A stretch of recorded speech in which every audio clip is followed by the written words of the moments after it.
Днес организираме тази конференция в този широк формат.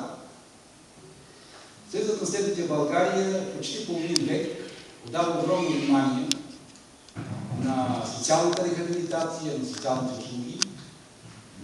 Още далечната 1966 година той изгражда Националния център за рехабилитация на слепи.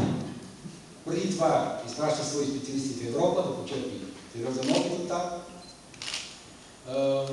Сред политико-икономическите промени в страната в 90-та година отново нашата организация беше основен инициатор да се приложат европейските модели в тази област и да се изградат дневните, така стартираха и работно някак си битува този термин, центрове в страната, където да предоставим тази услуга без да се отделя незрящия от естествена битова среда, да можем да го обучаваме в неговия град, в неговото село, в неговата къща и така нататък.